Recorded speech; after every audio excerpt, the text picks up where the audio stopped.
10ই মুহররমে আল্লাহ রাব্বুল আলামিন ফিরআউনের কবল থেকে মূসা আলাইহিস সালাম এবং বনু ইসরাইলকে মুক্তি দিয়েছেন। এটা ছিল মুহররম মাসের 10 তারিখ। এই নিয়তে আমরা সওম রাখি, এই নিয়তে আমরা রোজা রাখব। এই দিনেই 10ই মুহররমে ইমাম হুসাইন রাদিয়াল্লাহু আনহু শাহাদাত ঘটে গেছে।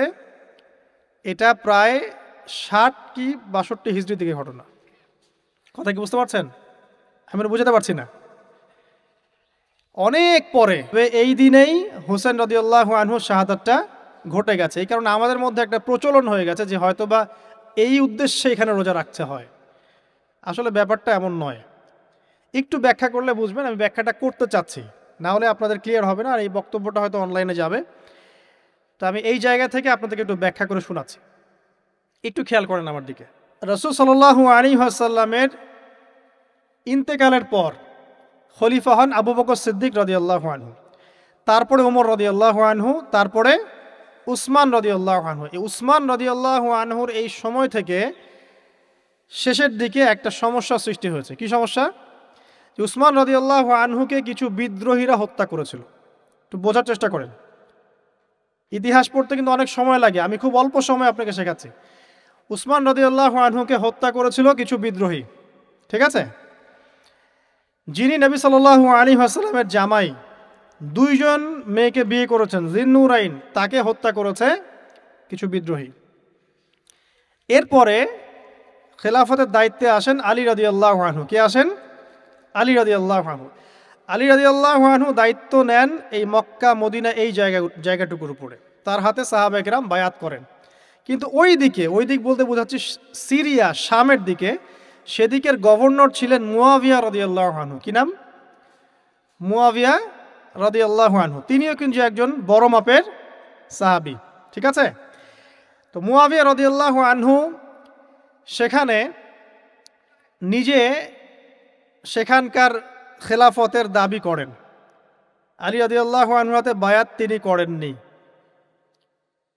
আলী রাদিয়াল্লাহু আনহুকে বারবার একটা বিষয়ের চাপ দেওয়া হচ্ছিল যে উসমান রাদিয়াল্লাহু আনহু শাহাদাতের আগে বিচার করতে হবে, হত্যাকারীর বিচার করতে হবে। তো এখানে একটা দ্বন্দ্ব, মানে একটা পলিটিক্যাল দ্বন্দ্ব সৃষ্টি হলো। ওইদিকে মুয়াবিয়া রাদিয়াল্লাহু আনহু তিনি খেলাফতের দাবিদার হয়ে উঠলেন, এদিকে সাহাবায়ে কেরাম সহ অনেকেই আলী রাদিয়াল্লাহু আনহুর কাছে বায়াত করলেন। তো এর ফলশ্রুতিতে দেখা যায় আলী রাদিয়াল্লাহু আনহু তার রাজধানীটাকে কুফায় নিয়ে যান, ইরাকের কুফায়। তো ইহুদিদের ইন্ধনের ফলে এক পর্যায়ে দেখা যায় যে আলী রাদিয়াল্লাহু আনহুর এক পক্ষ এবং একদিকে মুয়াবিয়া রাদিয়াল্লাহু আনহুর এক পক্ষ, তারা একটা মানে অনাকাঙ্ক্ষিত যুদ্ধের দিকে চলে যান, ঠিক আছে? এই যুদ্ধটাকে বলা হয় সিফফিনের যুদ্ধ। কিসের যুদ্ধ? সিফফিনের যুদ্ধ। এটা সংঘটিত হয়েছে 37 হিজরিতে। কত হিজরি? 37। এর আগের বছর আবার উটের যুদ্ধ হয়েছে, জঙ্গে জামাল। তার পরের বছর এই সিফফিনের যুদ্ধ। সিফফিনের যুদ্ধে আলী রাদিয়াল্লাহু আনহু বিজয় লাভ করেই ফেলেছিলেন। এই সময় মুয়াবিয়া রাদিয়াল্লাহু আনহুর দলের মধ্যে আমর ইবনে আস রাদিয়াল্লাহু আনহু তিনি বলছেন যে কোরআন ফয়সালা করবে। কোরআন ফয়সালা করবে, এটাকে কেন্দ্র করে একটা তৃতীয় পক্ষ নির্ধারণ করা হয়, যেটাকে আমরা সালেস বলি।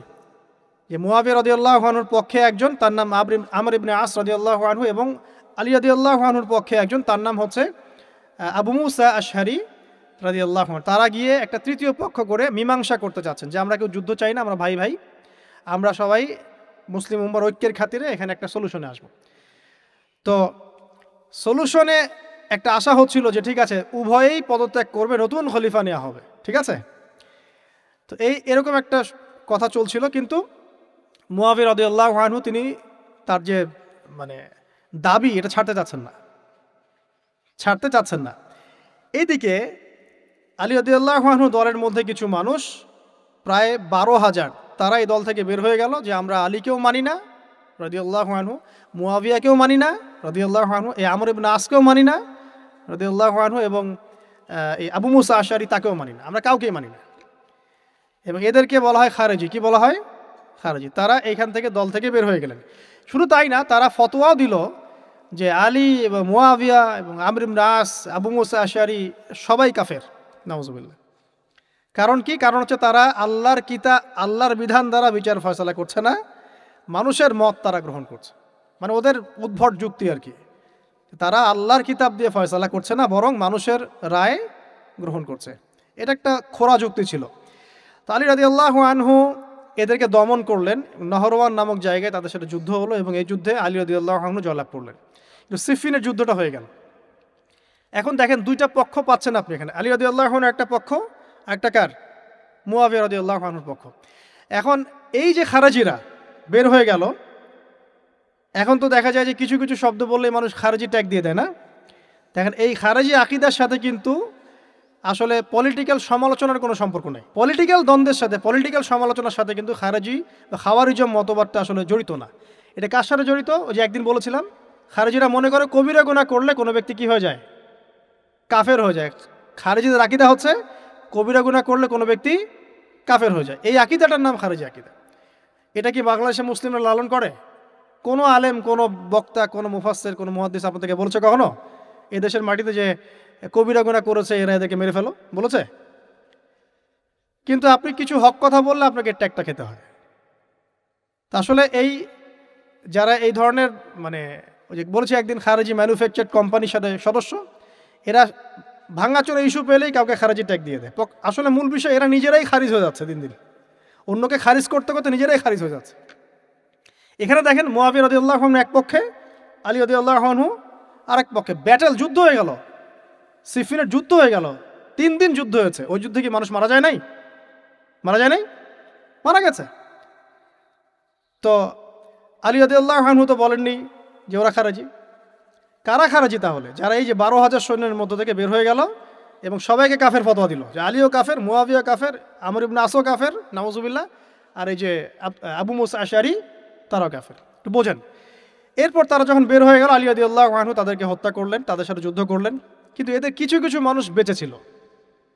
এরা একটা প্ল্যান করলো। কি প্ল্যান করলো? যে আমরা চোরাগুপ্তা হামলা চালিয়ে এই 4 জনের সবাইকে হত্যা করে ফেলবো। কথা বুঝতে পারছেন? 4 জন একই দিনে প্ল্যান করলো। রমজান মাসের 17 তারিখ। কত তারিখ? রমজান মাসের 17 তারিখ। ওইটা সম্ভবত 40 হিজরি। কত হিজরি? সিফিনের যুদ্ধ হচ্ছে 37 হিজরিতে, এটা হচ্ছে কত হিজরি? 40, 3 বছর পর এরা প্ল্যান করলো। এখনকার ওই যে পশ্চিমা গোলকধাঁধায় পড়া কিছু মানুষ যারা কিছু জঙ্গি সংগঠনের নাম লেখা প্ল্যান করে যে হঠাৎ সুইসাইড বোম মারবো, আছে না? এরকম একটা প্ল্যান করলো যে আমরা প্ল্যান করলাম এই 4 জনকে আমরা একদিনে উড়িয়ে দেবো, মেরে দেবো। এবং সেই প্ল্যান মোতাবেক তারা কাজ করলো। কাজ করে ঘাপটি মেরে বসে থাকলো। আলী রাদিয়াল্লাহু আনহু ফজরের নামাজে যাচ্ছেন, আব্দুর রহমান বিন মুলজিম নামে এক ব্যক্তি আলী রাদিয়াল্লাহু আনহুকে পুরো তরোয়াল দিয়ে আঘাত করে হত্যা করে ফেলল। ইন্না লিল্লাহি ওয়া ইন্না ইলাইহি রাজিউন। কাকে হত্যা করলো? নবী সাল্লাল্লাহু আলাইহি ওয়াসাল্লামের মেয়ের জামাইকে। চিন্তা করতে পারেন? যিনি প্রতিটা যুদ্ধে নবী সাল্লাল্লাহু আলাইহি ওয়াসাল্লামের সাথে ছিলেন, তাকে বলল যে সে কাফের হয়ে গেছে। আর যে হত্যা করেছে আব্দুর রহমান বিন মুলজিম, সে হত্যা করার পরে আল্লাহ শুকরিয়া আদায় করেছে, নাউজুবিল্লাহ। সে বলেছিল যে আমি আল্লাহ শুকরিয়া আদায় করছি যে আল্লাহ আমার হাতে একজন পথভ্রষ্ট মানুষকে মারলেন, নাউজুবিল্লাহ। চিন্তা করতে পারেন? ওইদিকে মুয়াবিয়া রাদিয়াল্লাহু আনহুকে মারার প্ল্যান করা হয়েছে সিরিয়ায়। ওনাকে আঘাত করা হয়েছে, কিন্তু আঘাতটা তার মানে শরীরের সেই জায়গায় লাগে নাই যেখানে লাগলে তিনি মারা যেতে পারতেন। তিনি আহত হয়েছেন, পরবর্তীতে চিকিৎসা করে সুস্থ হয়ে গেছেন। আর এদিকে আমর ইবনে আস এবং আব্দুর রহমান বিন আবু মুসা আশআরী, তাদের উপরে হামলা হয়েছে। আমর ইবনে আসের জায়গায় আরেকজন সাহাবী গিয়েছেন নামাজ পড়তে, তিনি ডেড। মানে তাদের উদ্দেশ্য সফল হয়েছে এই জায়গায় যে আলী রাদিয়াল্লাহু আনহুকে হত্যা করা হয়েছে। তো এখন আলী রাদিয়াল্লাহু আনহু যখন নিহত হয়ে গেলেন, তাহলে কে থাকলো এখন? মুয়াবিয়া রাদিয়াল্লাহু আনহু। আচ্ছা, আলী রাদিয়াল্লাহু আনহু চলে যাওয়ার পরে তার সন্তান হাসান রাদিয়াল্লাহু আনহু, কি নাম? হাসান রাদিয়াল্লাহু আনহুর হাতে সাহাবায়ে কেরামের অনেকেই বায়াত করলেন, মানে তাকে খেলাফতের দায়িত্ব দিলেন। তো এবং তিনিও কুফায়, রাজধানী, এখানে তিনি আছেন এবং কুফাবাসী তাকে মানে প্রলুব্ধ করছে কিছু কিছু মানুষ যে আপনার উচিত মুয়াবিয়া রাদিয়াল্লাহু আনহুর সাথে যুদ্ধ করা, ঠিক আছে? কিন্তু হাসান রাদিয়াল্লাহু আনহু সেই কাজটা করলেন না। তিনি বলেন না, আমি মুসলিমদের মধ্যে দ্বন্দ্ব চাই না, বরং আল্লাহর নবী একটা ভবিষ্যৎবাণী করেছিলেন সাল্লাল্লাহু আলাইহি ওয়াসাল্লাম যে আমার এই নাতি হাসান মুসলিমদের বড় ফিতনার সমাধান করে দিবে। সুবহানাল্লাহ। কথা বুঝতে পারছেন? তো হাসান রাদিয়াল্লাহু আনহু তখন কি করলেন? নিজে তার যে এই যে দায়িত্ব, খেলাফতের দায়িত্ব, তিনি মুয়াবিয়া রাদিয়াল্লাহু আনহুর হাতে ছেড়ে দিলেন। সুবহানাল্লাহ। তিনি নিজে পদত্যাগ করলেন। ঠিক আছে, আমার ক্ষমতার দরকার নাই, মুসলিমরা আপোষে মারামারি কাটাকাটি থেকে রক্ষা পাক। কিছু শর্ত ছিল ওই চুক্তির মধ্যে, যে মুয়াবিয়া রাদিয়াল্লাহু আনহু যে কাজই করবেন সুরাভিত্তিক করতে হবে, হ্যাঁ, আহলে বাইতদেরকে সম্মান করতে হবে, ভাতা নির্ধারণ করতে হবে, এরকম কিছু শর্ত ছিল। ঠিক আছে, তো মুয়াবিয়া রাদিয়াল্লাহু আনহু মেনে নিলেন। এবার কিন্তু সারা মুসলিম জাহানের কে খলিফা হলেন? কি নাম বলেন? মুয়াবিয়া রাদিয়াল্লাহু আনহু। এবং এরপর তিনি একাধারে ২০ বছর খেলাফতের দায়িত্ব পালন করেছেন। কত বছর? ২০ বছর। ৪০ হিজরিতে এই যে আলী রাদিয়াল্লাহু আনহু মারা যান, আর ২০ বছর খেলাফতের দায়িত্ব পালন করেন কে? মুয়াবিয়া রাদিয়াল্লাহু আনহু। এবং এই সময় মুসলিমরা অনেক উন্নতি করেছে। এই সময় ১৭০০টার মতো নৌজাহাজ ছিল মুসলিমদের। সাইপ্রাস দ্বীপ থেকে শুরু করে, পর্তুগাল থেকে শুরু করে চায়না, এদিকে আফ্রিকা থেকে শুরু করে পুরো এই যে ভারতবর্ষ, সবই মুসলিমদের। চিন্তা করতে পারেন, পুরো বিশাল অর্ধবিশ্বের চেয়ে বড় জায়গায় শুধুমাত্র মুসলিমদের, এবং তিনি ওটাকে শাসন করছেন। কে শাসন করছেন? মুয়াবিয়া রাদিয়াল্লাহু আনহু। ঠিক আছে, এবার টার্নিং পয়েন্ট। এবার মুয়াবিয়া রাদিয়াল্লাহু আনহু ইন্তেকাল করলেন ৬০ হিজরিতে। ঠিক আছে, আর এদিকে হাসান রাদিয়াল্লাহু আনহু ইন্তেকাল করেছিলেন ৪৯ হিজরিতে। ইন্তেকালের সময় তিনি তার পরবর্তী দায়িত্বশীল নির্ধারণ করে গেলেন বা নিয়োগ করে গেলেন তার পুত্র ইয়েজিদকে। কাকে? ইয়েজিদকে। এই জায়গাটাতে সাহাবায়ে কেরাম রাদিয়াল্লাহু আনহুমের অনেকেই মানেন নাই, কারণ তখন তার চেয়েও যোগ্য মানুষ সমাজে ছিল। ঠিক আছে, তখন আব্দুল্লাহ বিন ওমর বেঁচে আছেন, আব্দুল্লাহ বিন আব্বাস বেঁচে আছেন, আব্দুল্লাহ বিন জুবায়ের রাদিয়াল্লাহু আনহু, বড় বড় জলিল কেদি সাহাবী, তারা কিন্তু তখন বেঁচে আছেন। কিন্তু কি করলেন মুয়াবিয়া রাদিয়াল্লাহু আনহু, আল্লাহ তাকে জান্নাতবাসী করুন, তিনি তার ছেলে ইয়েজিদকে শাসন ক্ষমতা দিয়ে গেলেন। এই যে শুরু হলো বাবার পরে ছেলে, বুঝতে পারছেন, রাজতন্ত্র শুরু হলো। এবার সাহাবায়ে কেরামদের মধ্যে অনেকেই এটা মানতে চাচ্ছেন না। যারা মানতে চাচ্ছেন না তাদের মধ্যে আছেন আব্দুল্লাহ বিন ওমর রাদিয়াল্লাহু আনহুর ছেলে, আছেন আব্দুল্লাহ বিন আব্বাস রাইসুল মুফাসসিরিন, আছেন আব্দুল্লাহ বিন জুবায়ের বিন আওয়াম রাদিয়াল্লাহু আনহুর ছেলে, এরকম বড় বড় সাহাবী, এবং তারা মক্কা মদিনায়। তো আচ্ছা, এখন এই সাহাবীদেরকে কি আমরা খারিজি বলবো?